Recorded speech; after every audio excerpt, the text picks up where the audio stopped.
and welcome back to WRPB and WRPB Studios. Obviously, I'm not going to let Frank leave. This is Frank McKinney.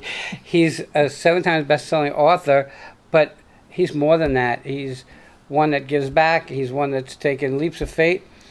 But I'm going to guess, because you had this big 1.0 GPA. 1.8. 1.8. Oh, I'm sorry. Give me the I'm sorry. Yeah. I don't want to take that 1.8 away from That you. 0.8 I worked hard for. Okay.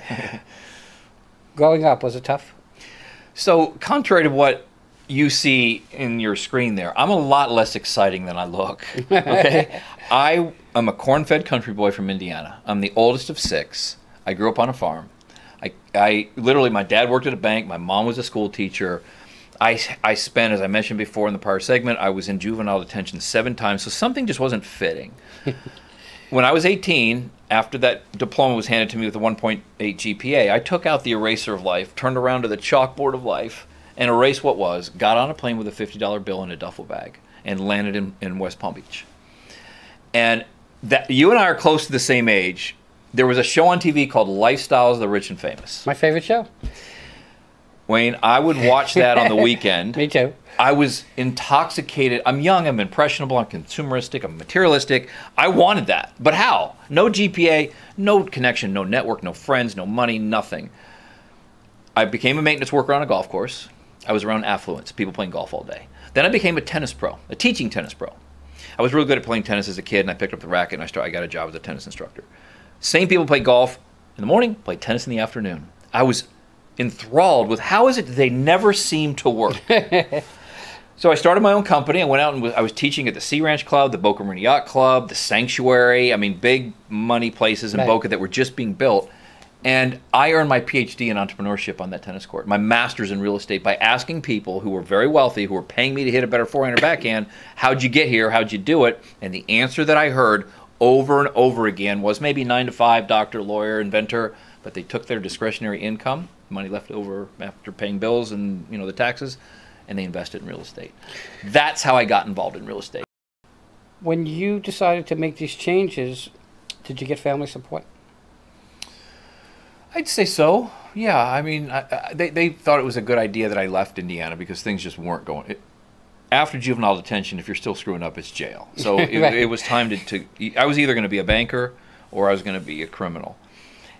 Maybe they're both the same. My father was a banker, and my grandfather was a banker. I was supposed to be a banker.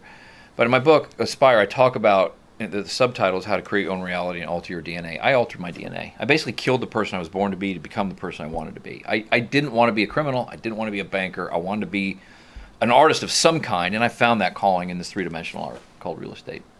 And to live, one of the other things I did early, Wayne, is to live an extraordinary life, you have to resist an ordinary approach.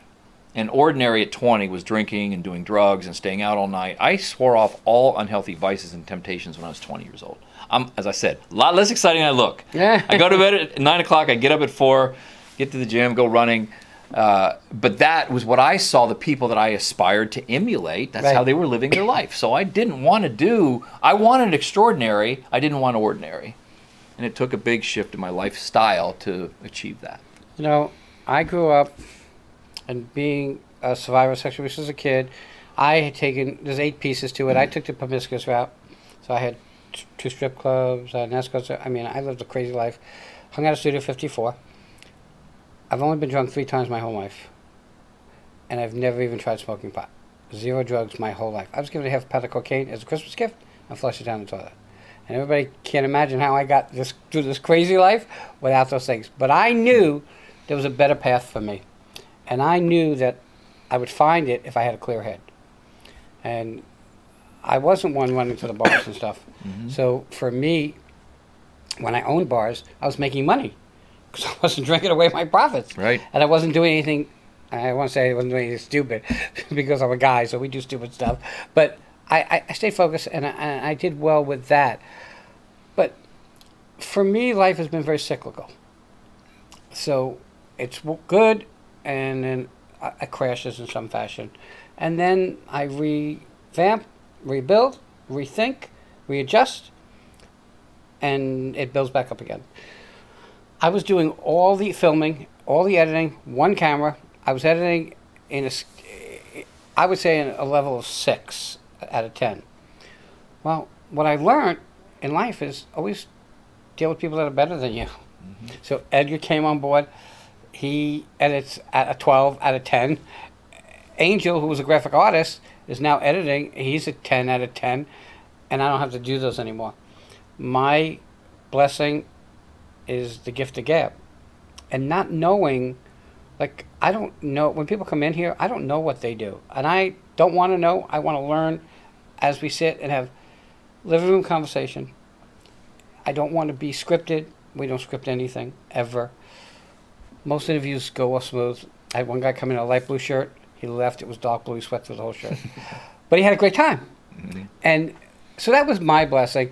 And real estate has always been my blessing. I still do commercial real estate. But I do deals that are a little different. I do some lease purchase deals. I have one for a $750,000 property with $42,000 down. Lease purchase. You don't have to close for 5 years. You get it up to where you want, you flip it, you never have to go to the bank, you never have to close, you never have to do anything. That was what my mentor taught me how to do, and that's what I'm an expert at, and that's my art in real estate. But I thought about what you've done through the years that I hadn't really spoken to you, and it always sat in my mind that this guy got it right. You don't have to be, hey, I'm going to the bar or I'm going partying. And my wife and I look at each other and we go, it's 7:30. Is it too early to go to bed? Okay. But we get up at 5. Yeah. Okay. So we kind of get it. I have ADHD. So where you could sit and write a book, I wish I had that ability. Because I have a whole story from being molested as a kid. I had the first video store ever. I owned bars. I owned escort service. I was on my deathbed 3 times. I started internet radio. I started internet TV. I have a story, and yet I don't have the patience to sit down and write it. And someone said, get a ghostwriter. And I never thought of that.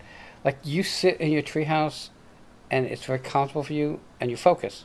Me, and when I'm behind a computer, I can't wait to get up and go cook in the kitchen. I love to cook. So I go in the kitchen, cook, and then I'll go in the other room and move some boxes, and I'll go back to the computer, and then I'll go back to move boxes to kitchen, and I'll just constantly go around. I'm on the phone. You never see me sitting down on the phone. It's just not my way.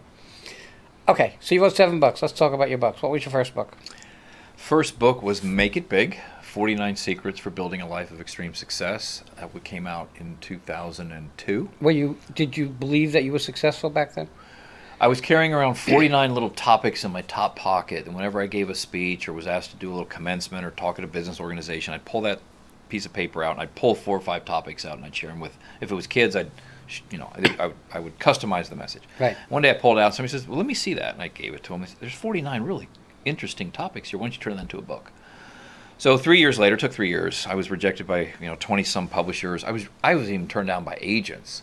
And then Wiley and Sons out of New York took a chance on me. It was actually the day I was on the cover of USA Today in a loincloth with a big King's coat on that I mentioned in that article that I had an picked up manuscript, like an unsold manuscript. And Wiley said, that guy looks interesting. I'm gonna take a chance. So Wiley did Make It Big, 49 Secrets for Building a Life of Extreme Success, kind of a philosophical book. Then Wiley said, that's great you fancy yourself a philosopher, but you're really a real estate guy. Write me a real estate book. Okay. Frank McKinney's Maverick Approach to Real Estate Success was born. Then I left Wiley, went to HCI, the Chicken Soup for the Soul folks, and they did Burst This, Frank McKinney's Bubble-Proof Real Estate Strategies. Everything I knew in real estate put into that book. Dead Fred Flying Lunch Boxes in the Good Luck Circle is a young reader fantasy novel based on the fact that I walk my daughter to school every single day from pre-K to 8th grade, 1,652 consecutive times.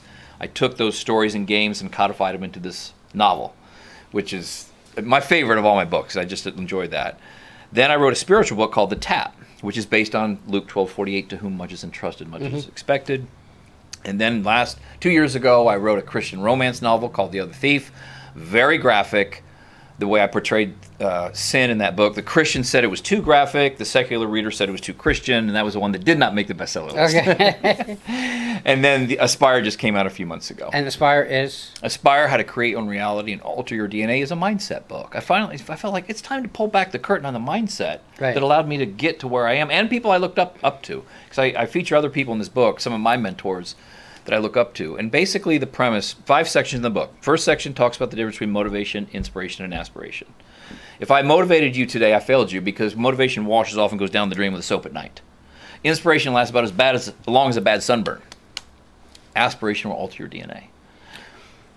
Okay, so let's get into your personal life. So you're married? I'm married 31 years. Okay.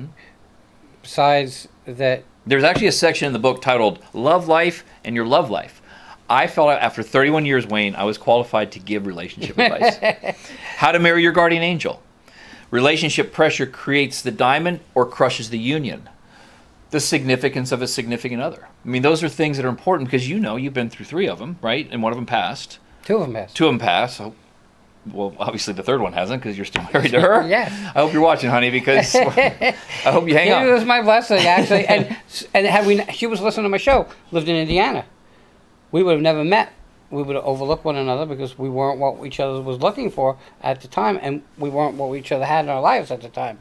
So God blessed me by putting her in my world so that I could get to where I had to go. She was the piece, as cliche as it sounds, that completed the puzzle so that I could move forward in what I wanted to do. Well, this book, when we're done, I brought this for you, and that chapter that is titled "The Significance of a Significant Other" or "How to Marry Your Guardian Angel" applies to what you just said. Really? Yeah, absolutely. So I hope you're watching. What's her name? Victoria. Victoria. You are his guardian angel. So, you have a daughter. Yes. How old is she? 23 years old, lives in New York City by herself, moved there right out of college. Matter of fact, she was the president of the 46,000 student body, Penn State. Oh, wow. Over all those kids. Moved to New York City at the height of COVID, started her own company, and now she's doing great. So, she was big in Penn State, and had you stayed north, you might have been in State Penn. Yes, Okay. This is true. Yes. So what did she do? What kind of work did she do? It took a minute to register. She started a company called Stratabrand, so Okay. it's a public relations and consulting firm. Oh, very cool. Yeah, she's financially independent of us in New York City. That's a big deal. That is a big deal. It isn't cheap to live there. No, it's. I mean, I'm in New York growing up. Where? And then I grew up in Brooklyn, Okay. and then I moved to Jersey. Okay. That's where that accent comes from. Yeah, that's exactly where that accent comes from. And I don't want to give it up. You can't. I would never. I always said if I was single, I'd move back to Jersey. I loved Jersey, but today, who the hell wants to be there? Yeah. Okay. Well, we don't want to knock Jersey. It's all right. I'm like, I mean, everybody's going through a nightmare today. So we're all dealing, and we all have our opinions, and I don't want to really get into that. The only thing I want to say is, it doesn't matter what the next person does. Don't force you on them, and don't let them force them on you. Just get along. It's so easy to get along if you take away all the other BS that goes with it. Yeah. So, your day. You get up 4 in the morning, do your running, you're at the gym, whatever. Yep. Then what's your plan the rest of the day? Then I hit the tree house. Depending if I'm writing a book, I'm writing my book. If I'm building a house on the ocean, I'm doing that. Now I have spending less time in South Florida. We built a house, or actually we built a guest house first in North Carolina in a little town called Canton. Canton reminds me a lot of Delray 30 years ago. Delray's a little crowded. I mean, it's a little overrun. And maybe I'm showing my age. I found a town that has a main street that's the 3 U's I look for in real estate: underappreciated, undervalued, undiscovered. And that's where we're moving. Okay, so I bought many, many moons ago in Rocky Mount, North Carolina. Okay. Okay. Surely undervalued, underappreciated. Undiscovered. Okay. So I bought 3 houses for, I think it was $19,000 for all 3. Renovated them with another $10,000, $12,000 for all 3. Sold them on eBay. Sold them on eBay. Wow. I was like one of the Imagine first what to they're sell worth now. real estate on eBay. Yeah. But what was it like between 12 and 18 with your daughter? Because mine was like a nightmare. Mine was a dream. Was she? Yeah. Mine, materialistic, spoiled, No. bratty. Today, she's just an amazing woman. I mean, she even donated her kidney to her mom. And they grow up, as we did. Yeah. Okay? You look back on your life, but that really wasn't you or your life. And you changed everything. What's the future for you? Well, I'm working on book number 8, which is a book to how to overcome adversity. I'm really keen on this little town. I'm debating on whether to colonize the moon, meaning Canton, Right. or not to stay, because I'm retired from building on the ocean in Palm Beach. I built my last one and sold it last year. I'm out of that game. But the call to make a market like we did in Delray and Manalapan and some of these other coastal Ocean Ridge, even South Palm Beach, that call, it's hard to stay away, you know, because here's my philosophy. A Renaissance man or woman goes out when they are at the absolute peak of their profession. In other words, I was never better at what I was doing. I never loved it more, and then I decided to stop.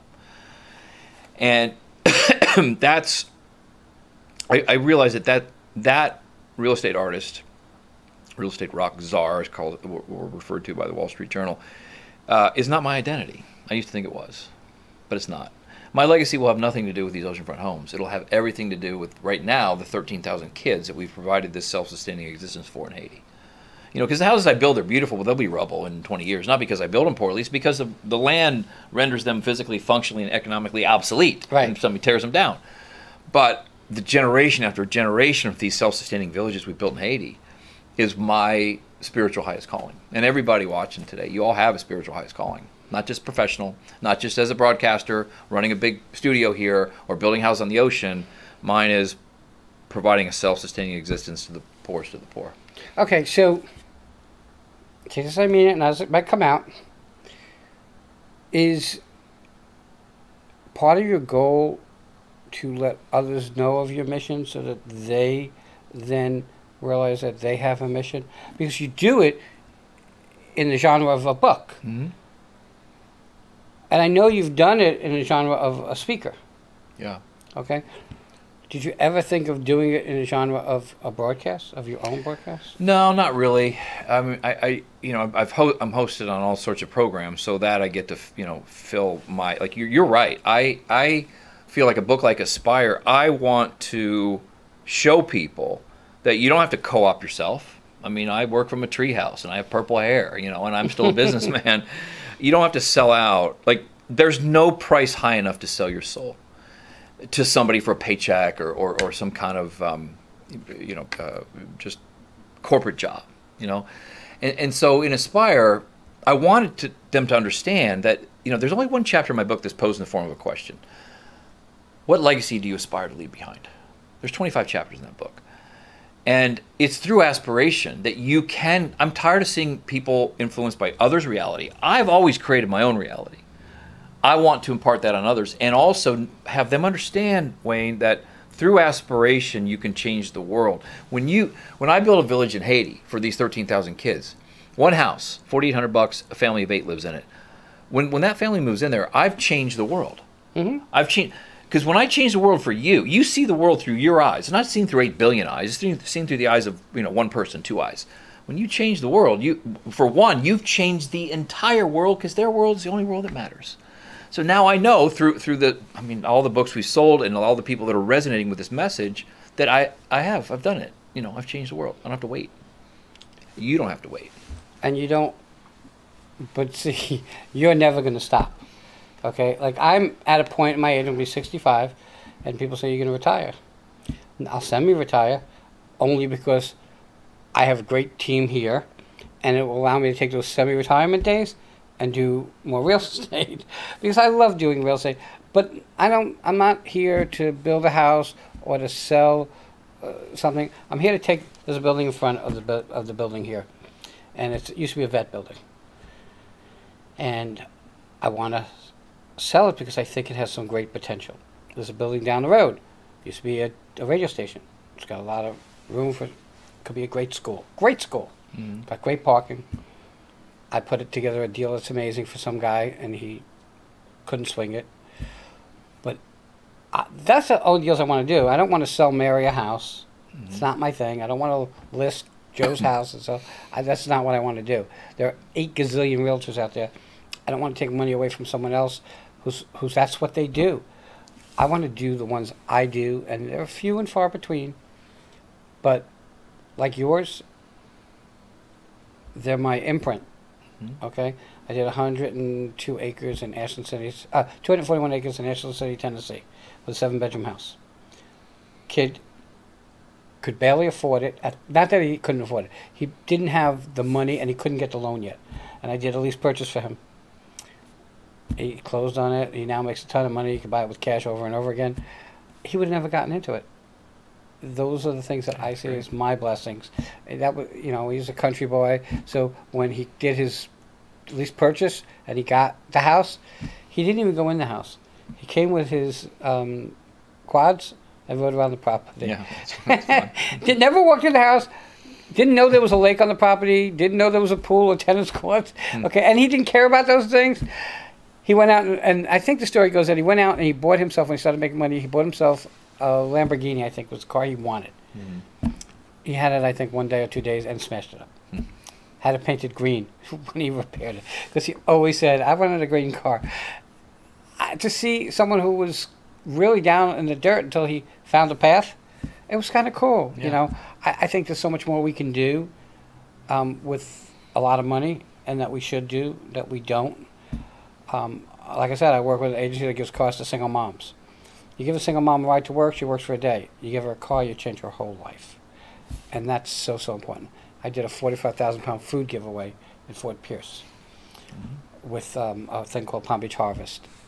Those are the things that impress me, to see these people eating, to see one mom had to quit nursing school. She got a car, she went back to nursing school. She's a nurse in Delray Medical Center now. Those are blessings that we have here. And it only takes a little blessing. It doesn't have to be a big blessing. Every little blessing counts. Sure. And that's the way I see it. Okay. How do people find you? You have a website? So, Edgar, pull it up. You've got 2 websites up there. You've got the website for my book, theaspirebook.com. So on that, Wayne, you can get a sample chapter. You can listen to a sample audible chapter. So I recorded that. I narrated my book on Audible. Did you? It's my voice. Oh, and it's not just me reading the book. I riff, I free associate, I have this discussion. So go to theaspirebook.com for everything Aspire, and then frank-mckinney.com for the real estate Haiti stuff. You can see the village. We've built 29 villages. There's a map of all the villages we've done, and pictures of all the houses we've done here on the ocean. This gentleman next to me, okay, inspires me, okay, even though he thinks it goes away, but it didn't, because 15 or 18 years later, here you are. And I'm proud to have you here. Finally. And it's going to be kind of interesting, because I know that once I air it, and I'm going to guess that you'll probably repost it. Sure. So that people tell them I've been waiting for 15 years for this day. The people we know will end up watching it. But I expect that I see you before the next 15 years. I hope. Okay. I hope. The door is always. You just got to eat a little healthier, so you'll be around for the next 15 years, right? No more heart attacks, please. Don't say that, because my wife is going to say. See, even he says that. I'm going to say yes. Tune in, make him eat healthier, because he's doing everything else right. He's got his mind right. He just got to get the rest right. Frank, I want to thank you. Everybody, check him out, and we'll be back.